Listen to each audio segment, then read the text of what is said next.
인천 퀴어 집회에서 동성애자들의 축제인 퀴어 집회에서 감리교 목사가 축복식을 행했죠. 그런데 이것은 그 자리에 가서만 축복식 꽃잎을 뿌리면서 성부와 성자와 성령의 이름으로 행한 것이 아니라 이미 그 전에 2018년도에 예수님은 동성애자다. 예수님은 제자들과 동성애를 했다. 다윗과 요나단도 나오미와 룻도 전부 성경을 이런 동성애적 관점에서 해석하는 그러한 시카고 신학교의 테드 제닝스라고 하는 사람을 그 이동환이라고 하는 첫 번째 출교당한 사람이에요. 이 2019년도에 퀴어 집회에서. 그래서 그 사람을 초청해서 세미나를 했었어요. 그러니까 이것은 단순히 동성애자들 이 여론을 통해서 무엇을 조장하고 있냐면, 아니 목사의 사명은 사람들을 축복하는 건데 그게 동성애자가 됐든 살인자가 됐든 누구든 축복을 받을 권리가 있는 건데 축복했다고 목사직을 박탈하고 출교하는 게 말이 되냐라고 하는 것으로 프레임을 씌워서 계속 여론을 조성하고 있어요. 그래서 일반 경향신문이니 여러 일반 신문에서도 마치 감리교회는 아주 냉혈적이고 상식에도 미치지 못하고 축복했다고 목사직을 박탈하고 쫓아낸 이런 감리교회로 오도하고 있어요. 지금까지.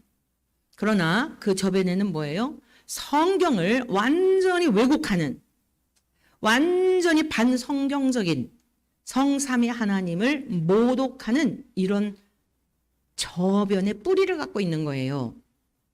주님은 저에게 그러한 것, 당장 나타난 것만이 아니라 밑에 있는 것을 보게 하셨기 때문에 이 일에 관여하면서 2020년도 계속 그 이동환이 출교될 때까지 기도회를 했던 것이지요.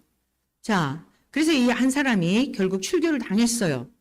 그런데 우리도 출교해봐라 이러고서는 작년에 6명의 목회자, 나중에 자기들이 얘기하는데 9명이라 그래요. 어찌됐건 그 영상이나 이 자료에 잡힌 사람들은 6명이기 때문에 이 사람들을 출교, 우리가 지금 고소하고 고발하는 이런 상태에 이르게 되었죠.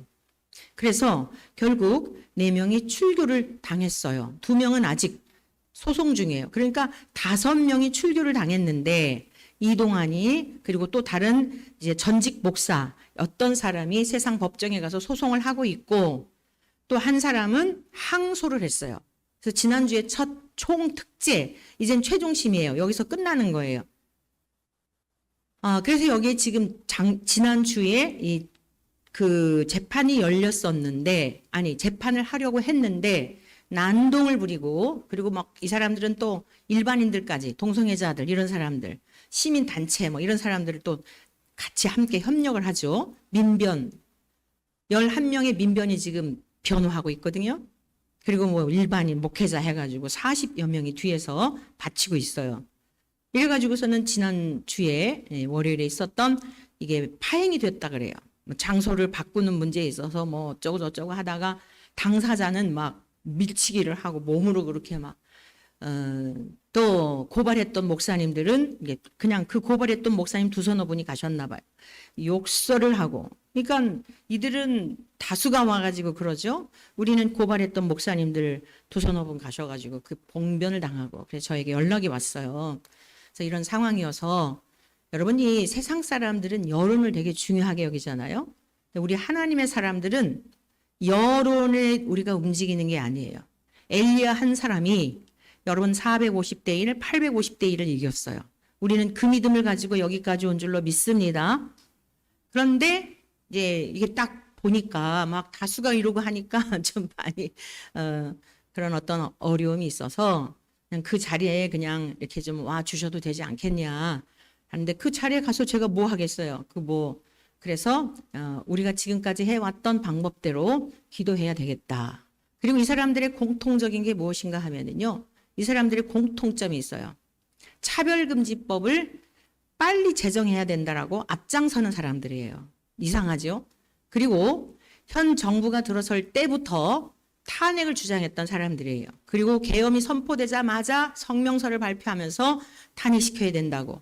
반정부적인, 그리고 동성애 찬성하고 이전에 세월호 사건이라든가 소고기 사건이라든가 많은 문제가 있었을 때 앞장서는 그런 공통점이 있어요. 그래서 이제 이러한 상황 속에서 헌재도 중요한 지금 대통령의 이 탄핵 그 선고를 앞두고 있는데 아무런 계속 지금 다들 언제 할 거냐 이러고 있잖아요.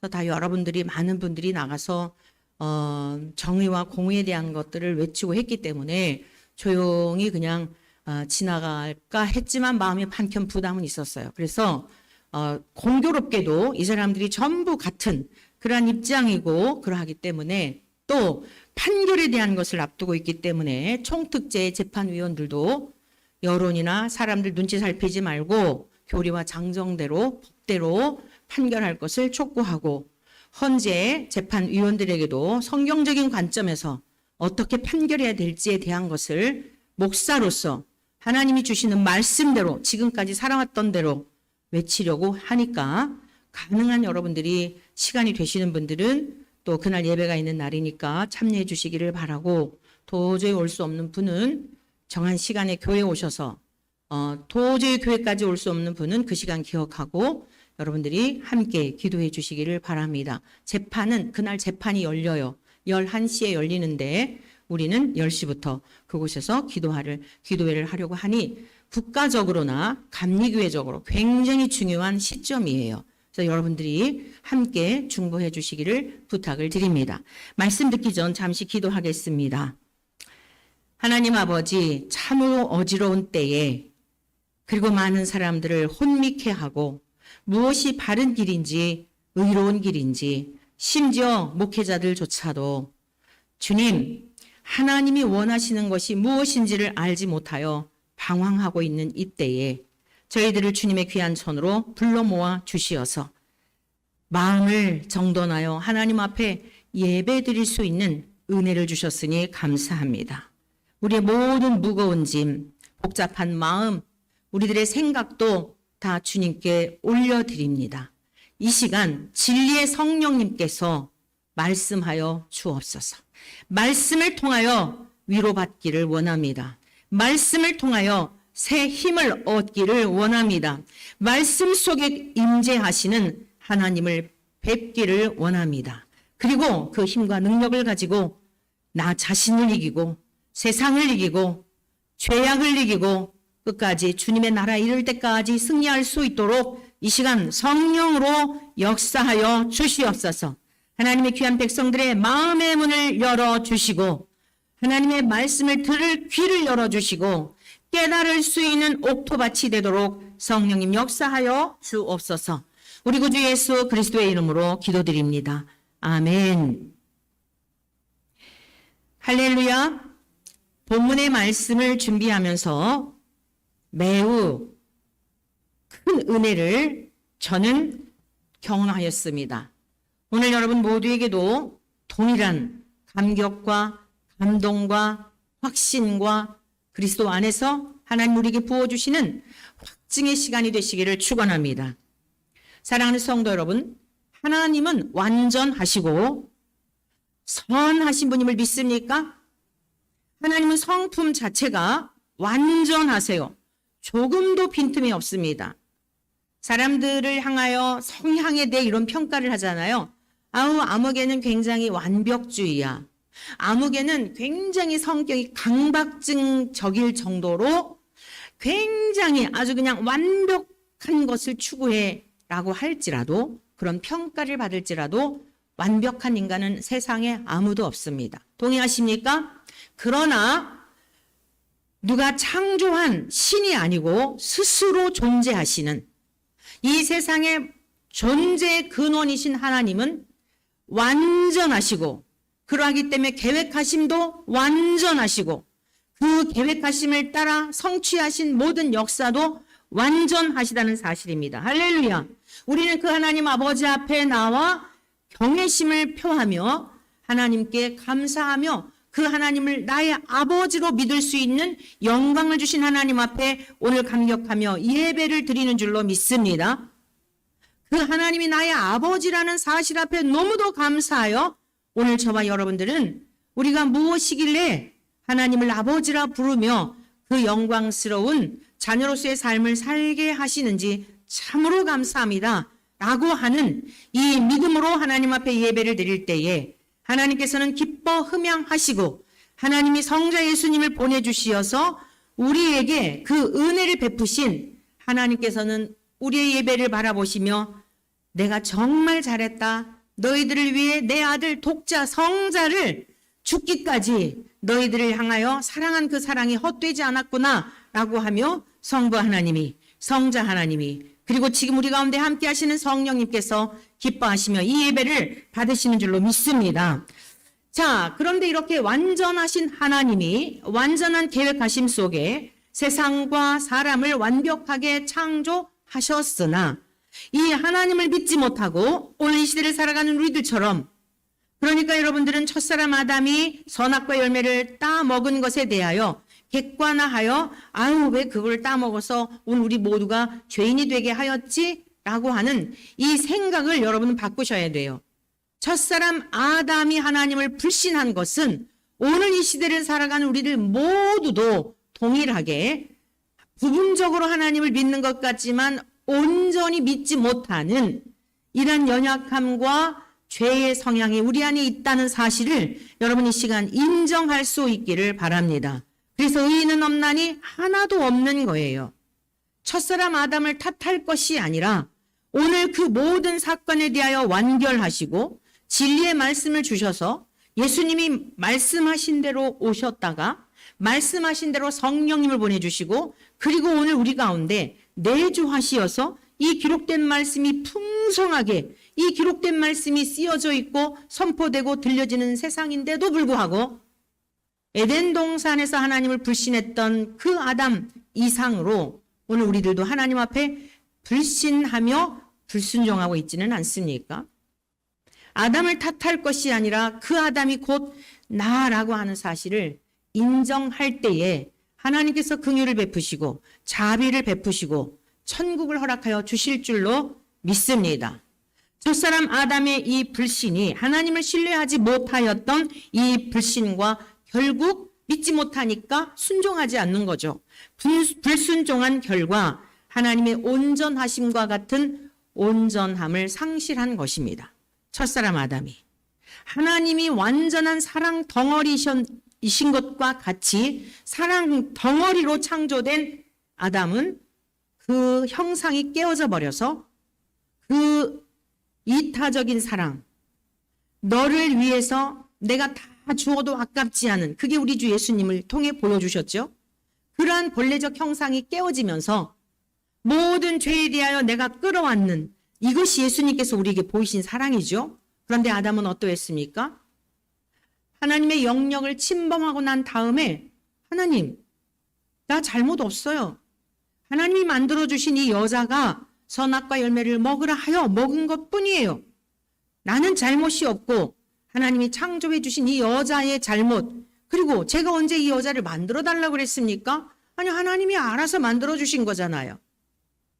이와 같은 인간의 모습 오늘 여러분의 가정에서 여러분의 일터에서 여러분들 지인과의 만남 속에 문제가 있을 때 아니 우리 국가적인 모습 속에 보고 있는 현상들이 아닙니까?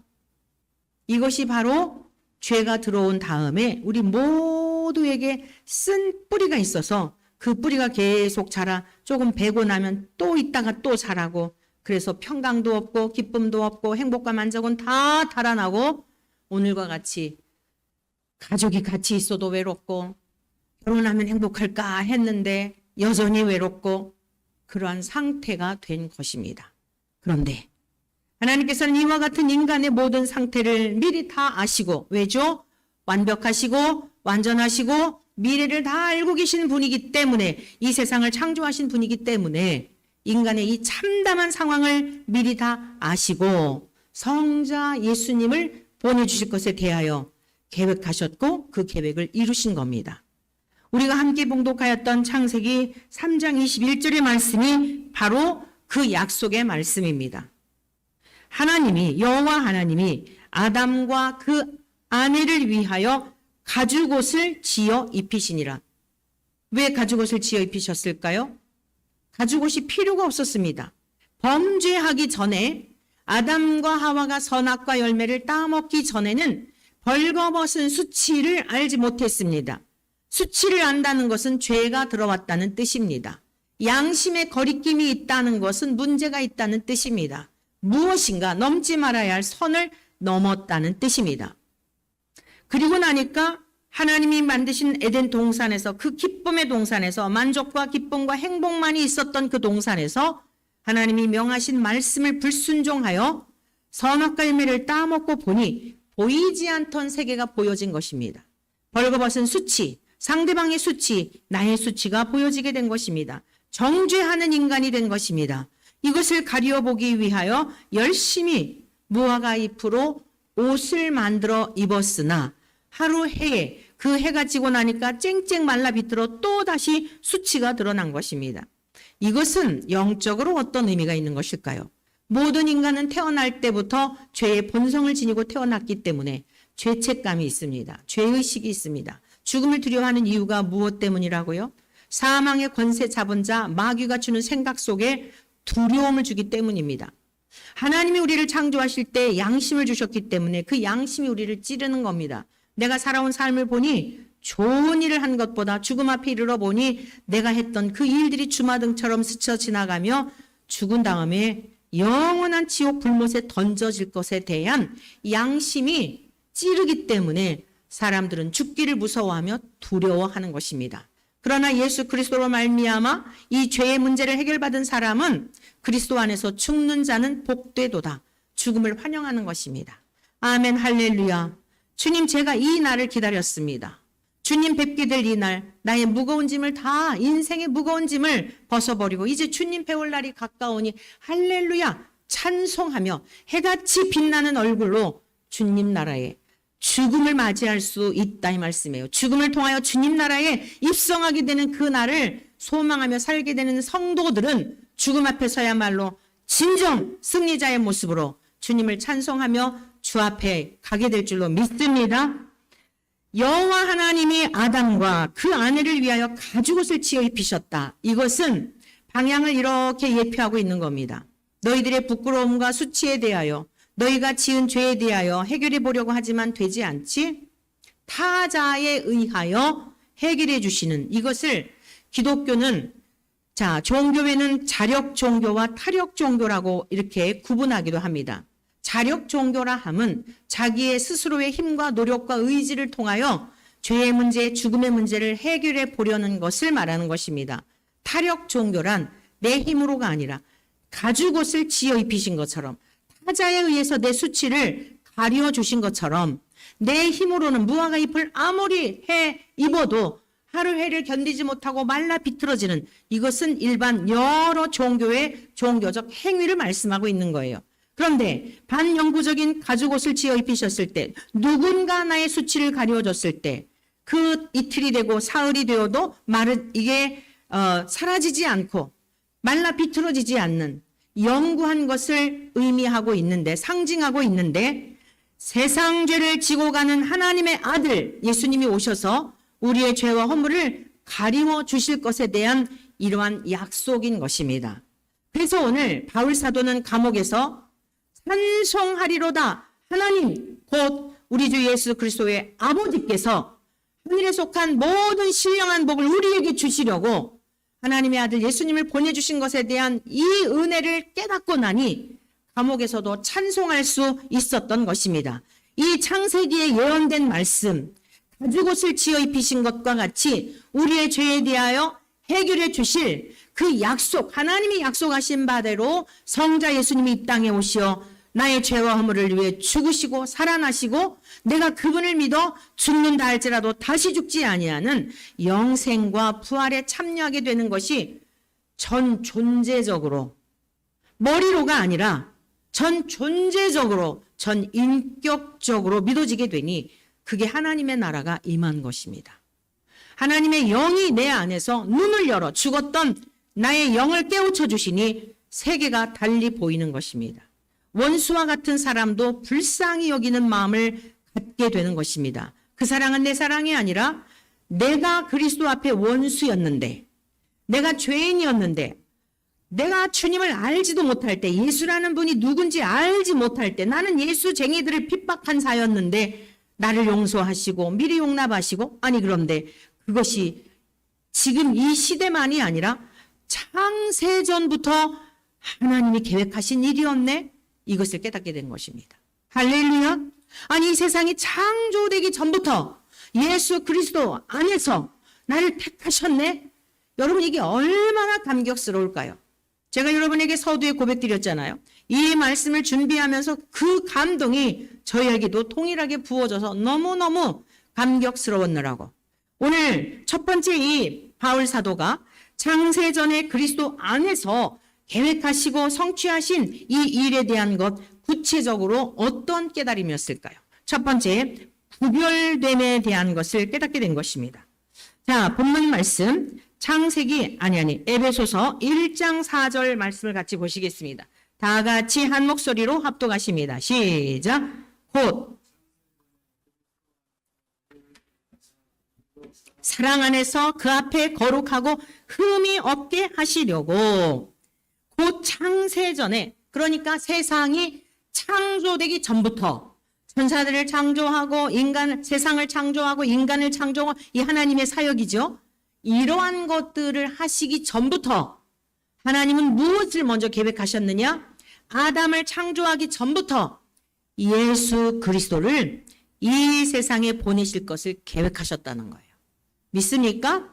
그러니까 여러분들이 성경을 읽을 때에 아담이 선악과 열매를 따먹을 것을 아시면서 왜 선악과 열매를 만든 거야? 창세 전에 계획하신 예수 그리스도가 목적이었다는 것을 여러분이 이해하지 못한다면, 믿지 못한다면, 깨닫지 못한다면 아담에게서 계속 걸리는 거예요. 하나님의 계획하심의 첫 번째는 세상이 창조되기 전부터, 아담을 창조하기 전부터, 아담이 범죄하기 전부터 예수님을 이 땅에 보내실 것을 계획하셨다는 것입니다. 그리고 예수 그리스도 안에서 첫사람 아담에게서 태어난 모든 DNA를 가지고 있는 인간들을 구원하시기로, 구별하시기로 작정하셨다는 거예요. 그러면 이 구별을 다른 말로, 자, 택하셨다는 건데, 택함이란 하나님께서 우리를 택하사 그랬잖아요. 여러 사람들이 있는 중에 택하셨다, 구별하셨다. 그걸 택함이라고 하는 것을 다른 동의어로 구별되었다, 우리가 구별되었다, 이렇게 이해해 보시기를 바랍니다. 여기서 택함이라고 하는 것은 무슨 뜻이냐면 선택하다, 골라내다, 이런 뜻이에요. 지금 82억의 세계 인구가 살고 있다 그러죠, 지구촌에. 이 수많은 사람들 중에 저와 여러분들을 골라내신 거예요. 여러분 시골에 가보시면, 이제 그 결실기에 시골에 가보시면은요, 도심에 살고 있는 우리들이 볼 때는 너무 아까운 배추, 그 양파, 빨간 거 뭐죠? 당근. 죄송해요. 이게 자꾸 나이가 들어가다 보니까 머리로는 생각이 나는데, 모양도 생각이 나는데, 이게 쉽게 뛰쳐나오질 않아요. 웃으시는 분은 굉장히 다 공감이 되시는 같은 세대를 사시는 분들이에요. 젊은 분들은 이해가 안 될 거예요. 그 당근이 왜 빨리 안 튀어나와? 가보면은요, 농부들이 다 걷어들이질 않아요. 도심에 살고 있는 우리가 볼 때는 너무 아까워요. 그거 가져가고 싶어요. 쓸모가 있어 보여요. 그런데 농부들은요, 이것을 상업성이 있는 것들만 골라가지고, 그리고 나머지는 다 버려둔 것을 보게 돼요. 농사를 지었다고 해서 농부가 다 취하지 않습니다. 골라냅니다. 골라내요. 그러면 배추가 선택받았어요. 택함받은 거예요. 택함받지 못한 아주 그냥 속에 알도 안 차고 김치 담그기도 적합하지 않은 배추가 옆에서 주인을 향해 뭐라고 할 수 있을까요? 왜 나는 나도 비바람도 맞고 내가 얼마나 고생했는데 나는 왜 안 데려가요? 이럴 수 있을까요? 여러분, 택함이라고 하는 것은 곤란하다라는 뜻이에요. 저와 여러분들이 세상에서 하나님이 저와 여러분들을 보시고 곤란해서 저와 여러분들을 택하셔서 쇠하지 않는, 늙어지지도 않고 아프지도 않고 이제 이 세상처럼 이런 것이 아닌 하루하루 살아가는 게 여러분 어때요? 하루하루 살아가는 게 막 신납니까? 하루하루 살아가는 게 신나는 인생이 없어요. 아이들에게 물어봐도요. 너희들 행복한 순간이 있었니? 행복하니? 물어보면요. 머뭇거려요. 행복했다고 답하는 아이들 거의 못 봐요. 힘들어요. 살기 힘들어요. 왜 연예인들이 지난 주간에도 여러분 계속 연일 보도되는 그런 정말 멋있고 잘생기고 그러한 왜 그들이 스스로 목숨을 끊고 그렇죠? 권력을 가진 자는 왜 그렇죠? 여러분, 그 대전에서 일어났던 하늘이라고 하는 아이를 살해했던 그 선생님 사진을 보셨나요? 10년 전에 그 제자였던 학생들이 최근에 그 사진이 올라온 걸 다 실명이며 인적사항을 공개했지 않습니까? 어떻게 교사가 아이를 그럴 수 있느냐 이러면서 제자들이 깜짝 놀랐다는 거예요. 그 10년 전의 사진들을 이렇게 올리면서 너무나 인자하고 너무나 따뜻한 선생님이었는데 어떻게 이 선생님이 이럴 수가 있지? 사랑하는 성도 여러분, 우리의 겉으로 보여지는 모습 이면에 우리 인간 안에는 썩어 냄새가 나는 악취가 나는 이러한 죄의 성향들로 가득 차 있다는 것을 여러분 인정하지 않으면 기독교의 복음은 복음이 아니에요. 겉으로 볼 때 목사님이고 장로님인 것 같지만 반드시 어느 순간에 그 썩어 문드러진 악취 나는 것은 세상을 향하여 드러나게 되어 있어요. 예수님이 이 땅에 오신 이유가 뭐예요? 창세 전부터 하나님이 계획하신 일이 뭐라고요? 내가 아무리 옷을 해입고 멋지게 뽐내려고 해도 하루를 넘길 수가 없는 거예요. 내가 불공을 가서 드리고 108번뇌를 하고 3배를 하고 별짓을 다 한다 할지라도 만배를 한다 할지라도 인간 안에서 악취가 나는 분노와 시기와 질투와 미움과 당짓는 것과 이게 모든 인간의 실상이라는 것입니다. 하나님은 이걸 미리 아셨어요. 첫사람 아담을 하나님의 모양과 형상대로 믿음으로 기대하시고 바라시고 창조해 주셨지만 여전히 기대하셨지만 지금 우리들을 향한 기대감과 똑같아요. 하나님 믿는다고 하면서도 또 넘어지고 또 넘어져도 여전히 우리를 기대하시는 그 사랑은 변함없는 하나님의 사랑인 것을 믿으시기를 축원합니다. 그런데 하나님이 곤란해신 거예요. 쉽게 말해서 쓰레기 냄새가 나고 쓰레기와 같은 인생들인데 저와 여러분들을 택하여 주시고 골라내셔서 이쁘다 하시고 그냥 이쁘다고 하신 건 아니죠. 예수님의 피로 깨끗이 씻겨주시고 아기들 낳았을 때 뽀송뽀송하게 목욕시킨 다음에 너무 사랑스러운 것처럼 파우더 발라놓고 그 아기들의 냄새를 보면 너무너무 이쁘고 사랑스러운 것처럼 예수 그리스도의 보혈로 우리를 씻겨 놓으시고 우리가 장애를 입었다 할지라도 날로 갈수록 육체에 후패되어져서 볼품이 없을지라도 주님은 저와 여러분들을 골라내셔서 소중히 여기셔서 매일매일마다 우리를 닦아주시고 여러분이 집에 뭐 고려 청자가 있거나 뭐가 있을 때 그거를 막 보물이 있을 때 몰래 닦고 이러지 않겠어요? 주님은 저와 여러분들을 말씀과 기도로 거룩한 하나님의 자녀로 날마다 닦아주시고 깨닫게 하시고 돌이키게 하시고 할렐루야. 이렇게 하나님이 우리를 택하여 주신 것입니다. 사랑하는 성도 여러분, 세상을 바라보면 소망이 없지만 내가 이렇게 하나님 앞에 택함을 받았다, 곤란함을 받아서 그저 깨질세라. 부모님이 우리를 사랑하는 것과 비교가 안 돼요. 부모님은 여러분 막 기분이 좋을 때는 잘해주는 것 같지만 또 본인들의 힘이 들 때는 그냥 저와 여러분들이 다 증인 아니겠습니까? 그러나 하나님은 그런 분 아니에요. 한결같이 자비로우시고 한결같이 온유하시고 야단치고 겁박하시는 분이 아니라 그러면 구약의 말씀 갖고 이렇게 말씀하겠죠. 부모를 거역하는 자는 죽이라 그랬잖아요. 돌에 때려 죽이라 그랬잖아요. 무서운 하나님이잖아요. 어떻게 해석해야 할까요? 얘들아, 부모를 거역하고 나니 마음이 편하든 그렇게 너희들이 살인을 하고 나니 기분이 좋든 내 말을 어기고 너희들이 동성애에 빠진 것도 마찬가지예요. 기쁘든 양심이 찌르잖아. 괴롭잖아. 그러니 그 고통보다 너희가 내 말에 순종하면 기쁨을 줄 거야. 너희 안에 있는 죄의 성향에 대하여 내 말이 방망이 같지 아니하냐, 불 같지 아니하냐. 예수 그리스도는 반석이라 그랬잖아요. 돌로 실제로 때려 죽이려는 게 아니라 말씀의 방망이를 가지고 맞습니다. 옳습니다. 제가 그렇습니다. 어떻게 하면 좋습니다. 좋습니까? 애통하는 마음을 가지라는 것이에요. 이 사실이 믿어지게 될 때에 10가지 죄를 지었던 사람이 점점 철들어가게 돼 있어요. 점점 예수님의 형상을 닮아가게 되어 있는 것입니다. 여러분, 하나님은 이것을 기대하시고 저와 여러분들을 세상에서 구별하여 골라내시고 택하여 주셨다는 사실을 믿으시기를 축복합니다. 우리가 주목하는 것은 보이는 것이 아니요 보이지 않는 것임을 명심하십시오.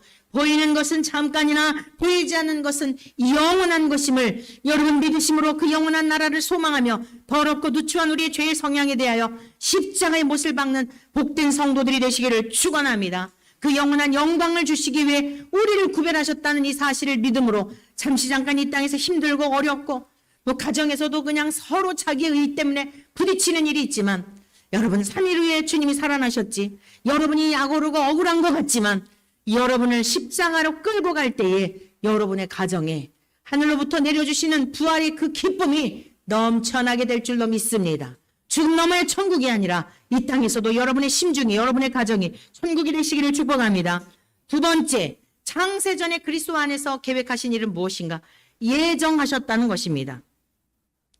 우리 1장 5절 앞부분에 있는 말씀을 같이 보시겠습니다. 그 기쁘신 뜻대로 우리를 예정하사. 여러분, 먼저 여기서 우리가 살펴볼 단어는 뭐냐면 기쁨이라는 뜻이에요. 저와 여러분들을 세상에서 골라내셨는데 그것을 부득이함으로나 억지로나 그게 아니라 기쁨으로 저와 여러분들을 택하여 주신 거예요. 저와 여러분들을 구별하여 주셨다는 사실입니다. 믿습니까? 이 기쁨이라고 하는 단어는 어떤 의미가 있냐면 호의라고 하는 뜻이에요. 호의를 베풀어 주신 거예요. 호의가 뭐죠? 사랑받을 자격 없는 사람에게, 부자가 고아에게, 길가에 버려진 아이에게 그 아이를 입양했다면 호의를 베푼 거예요. 뿐만 아니라 이 기쁨이라고 하는 것은 만족이라는 뜻이에요. 저와 여러분들을 택하여 주실 때 우리가 완벽해서가 아니라 이미 다 깨졌어요. 우리는 깨진 항아리와 같아요. 터진 웅덩이와 같아요. 우리들은 늘 만족할 줄 모르고 감사할 줄 모르고 하나님이 그 은혜를 베푸셔도 하나님 앞에 영광을 돌리지 않고 조금만 뭐 잘하면 잘나서 되는 줄로 이렇게 착각하며 사는 것이 인생들이에요. 그런데 하나님은 눈을 질끈 감아주시며 좋게 보셨다는 거예요. 이게 기쁨이란 뜻입니다. 뿐만 아니라 만족하며 좋게 보이셨다. 친절이라고 하는 뜻이에요. 누가 여러분들에게 한 주간도 친절을 베풀었나요? 가정에서 한번 살펴보세요. 여러분의 가정은 그리하지 않겠지만 조금만 기분 나빠도 이 목소리에 가시가 돋치지 않아요? 동의하십니까? 감사해요. 여러분들은 다 안 그러셔서 정말 감사해요.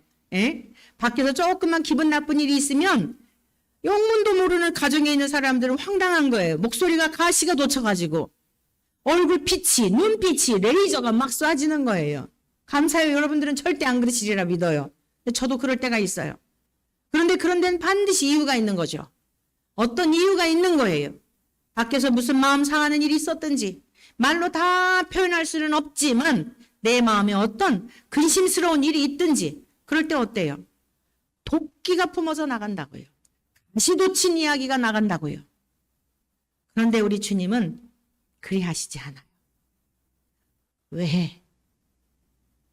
힘든 일이 있어? 오늘도 힘들었구나. 그래, 알아. 네가 말하지 않아도 알아. 잘했어. 잘 견뎠구나. 여러분, 남편에게 위로받으려 하면 할수록, 아내에게 위로받으려 하면 할수록 다툼이 일어나요.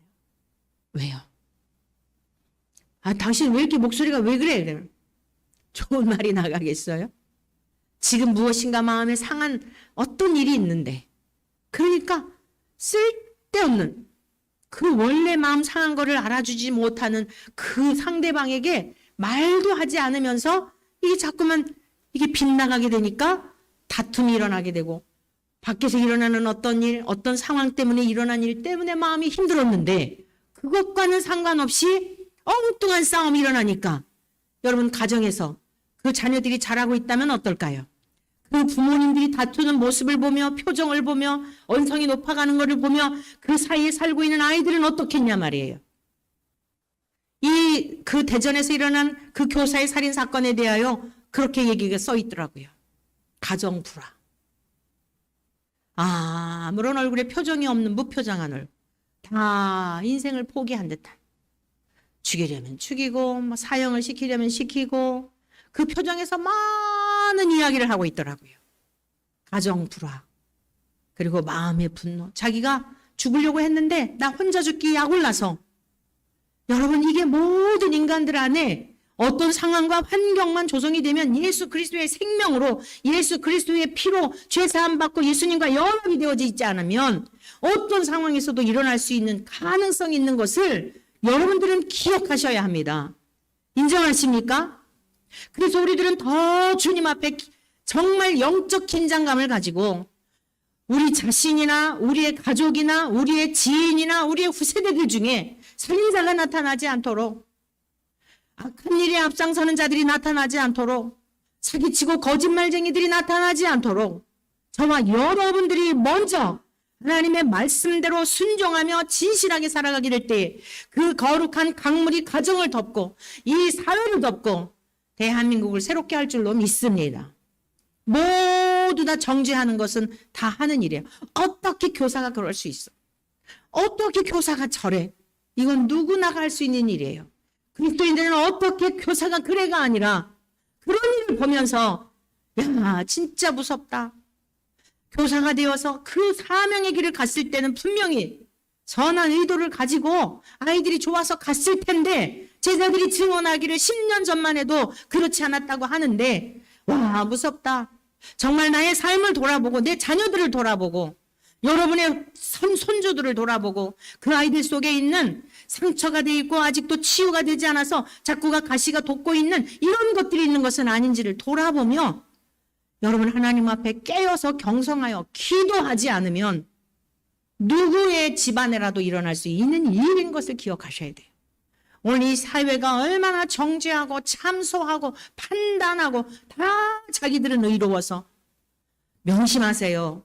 살인자는 살인이 아니에요. 칼과 무얼로 죽인 사람만이 살인이 아니에요. 살인하지 말라 하는 말을 너희가 들었으나 옛사람에게 말한 바 살인하지 말라 하는 것을 너희가 들었으나 누구든지 살인하면 심판을 받게 되리라 하는 것을 너희가 들었으나 나는 너희에게 이르노니 형제를 미워하는 자마다 살인한 자예요. 오늘 이 예배 자리에 함께 하신 여러분들은 말씀을 듣는 중에 지난 한 주간 동안 지나온 삶에 있어서 누구를 미워하고 정죄하고 참소했던 죄들을 성령님이 생각나게 하시어 말씀을 듣는 중에라도 철저히 여러분의 영으로 하나님 앞에 고백하는 그리하여 주님의 보혈로 다시 한번 깨끗게 되는 은혜가 있기를 축원합니다. 이게 사순절의 의미예요.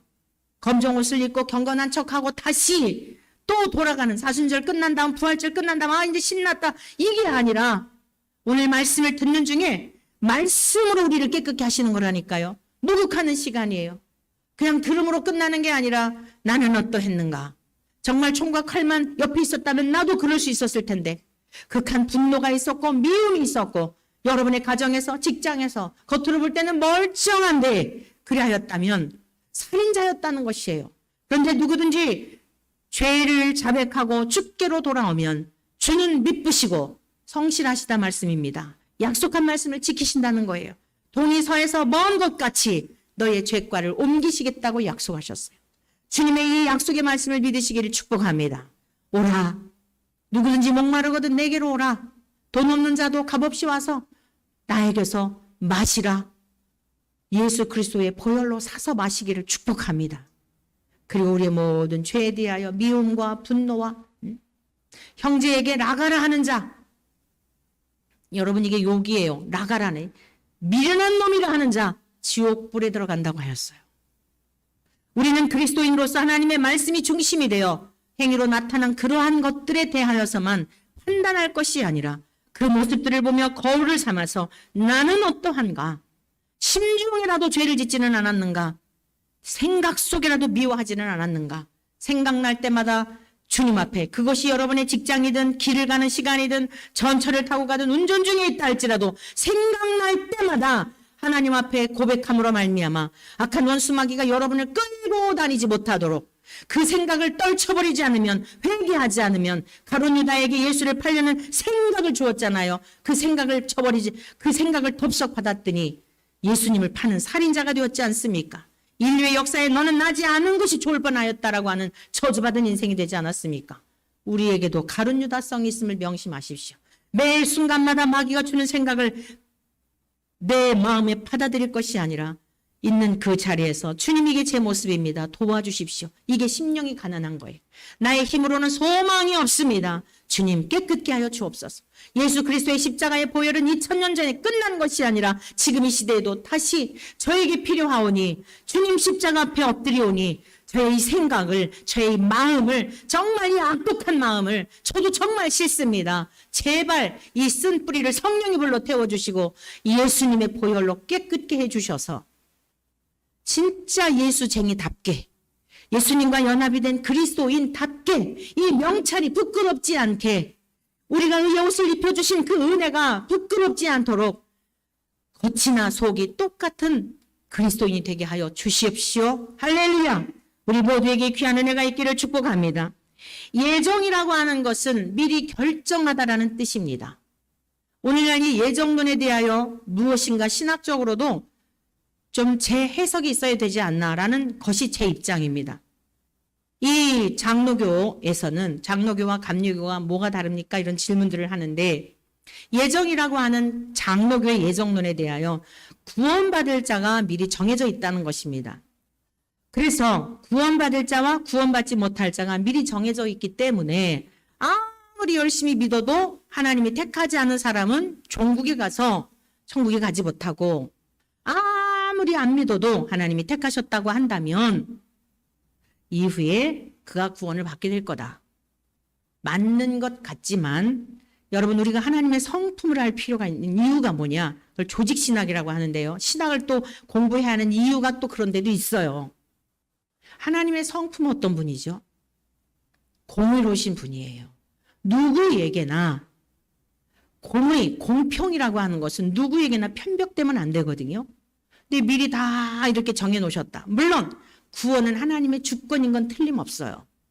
오늘 예정이라고 하는 이 용어의 원어적 의미가 뭐냐면 미리 결정하다라는 뜻이에요. 그러니까 이것을 택함 받았다, 택하지 않았다, 구원받을 자, 구원받지 못할 자 잘 분별하세요. 아까 제가 말씀 첫 번째 구별에 대한 말씀을 여러 사람들 중에 우리를 골라냈다라고 하는 이 의미도 잊으면 안 돼요. 그 주권이 하나님께 있어요. 그런데 그러면서도 우리는 하나님의 자비하심과 긍휼하심을 잊으면 안 돼요. 누구도 하나님 앞에 핑계할 수 없는 공의로우신 분이기 때문에 미리 결정하다라고 하는 이 용어가 이렇게 천국 백성, 지옥 백성 이것만이 아니라 이 단어 속에는 어떤 의미가 있냐면은 미리 결정하다라고 하는 이 뜻인데 사랑하기로 결정하신 거예요.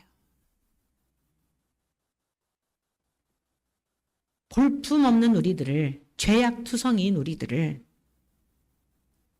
예수 그리스도를 보내주셔서 우리의 죄를 씻겨주시고, 그리고 하나님이 예뻐하시고 기뻐하시고 만족하시고 좋게 보시는 그 기쁨으로 미리 결정하신 거예요.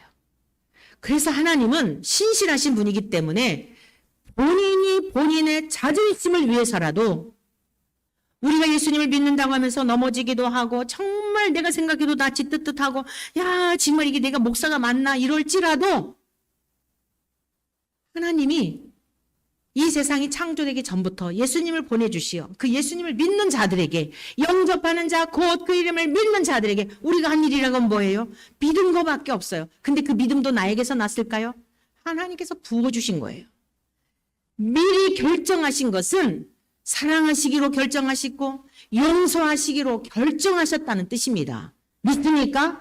우리의 죄가 아무리 험할지라도 용서해 주시기로 예수 그리스도 안에서 예수 그리스도를 믿기만 하면, 받아들이기만 하면, 모셔드리기만 하면 용서해 주시기로 결정하셨다라는 뜻이에요. 성경 말씀에 로마서 11장 29절에 이와 같은 말씀이 있습니다. 하나님의 은사, 하나님이 우리에게 베푸신 선물, 예수 그리스도를 통하여 주신 이 생명의 선물, 은사와 부르심에는 후회하심이 없느니라. 저와 여러분들이 부족하여도 연약하여도 온전하지 못해도 아이와 같아도 하나님의 은사와 부르심에는 후회하심이 없다는 뜻이에요. 여러분 자신의 모습을 보고 낙심하지 마시고 나를 부르신 하나님을 바라보며 다시 자리에서 일어나 하나님의 자녀답게 거룩하고 흠이 없는 자가 되게 하시려고 부르셨다고 그랬지 않습니까? 4절에서 영광의 찬송이 되게 하려고 부르셨다고 하지 않습니까? 그의 걸맞는 삶을 살아내기 위하여 달려가는 저와 여러분 되시기를 축복합니다.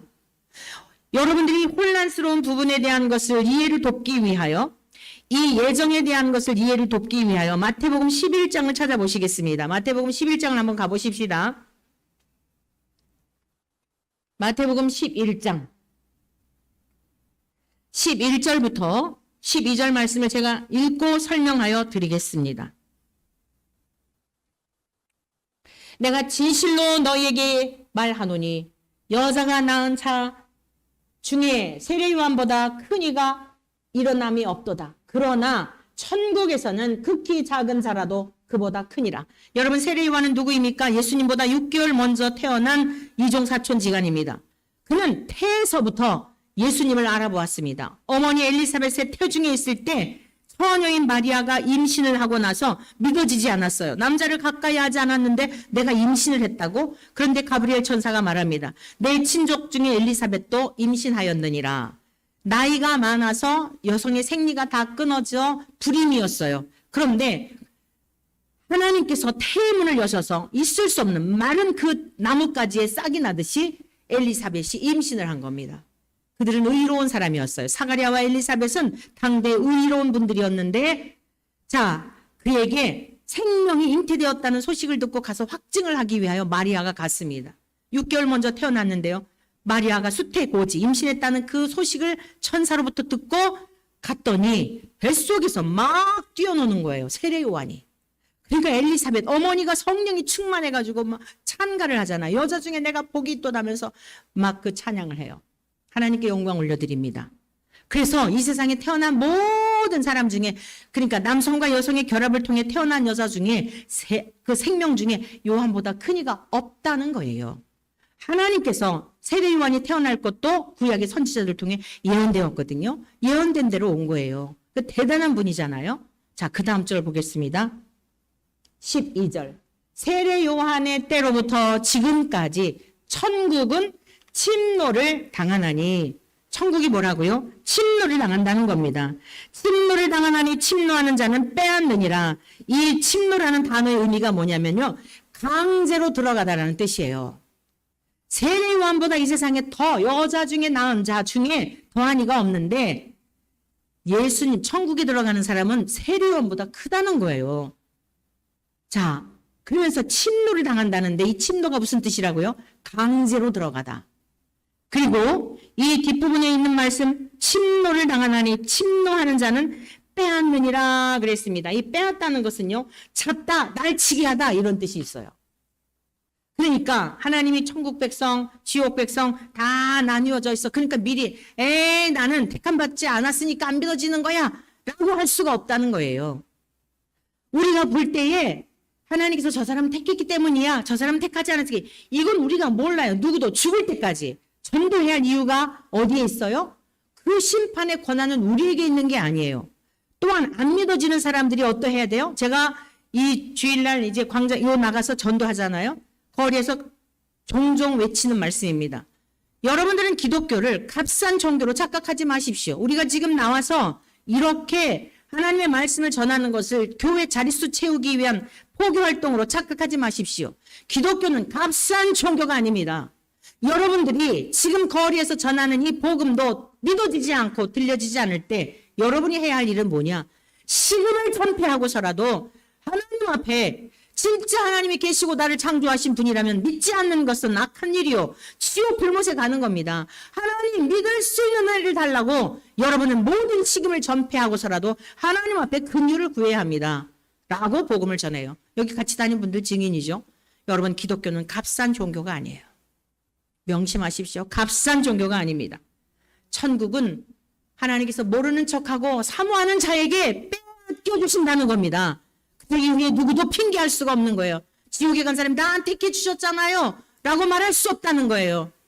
너희들이 사모하고 요청하고 간절히 구하면 어찌 하나님께서 외면하셨겠습니까?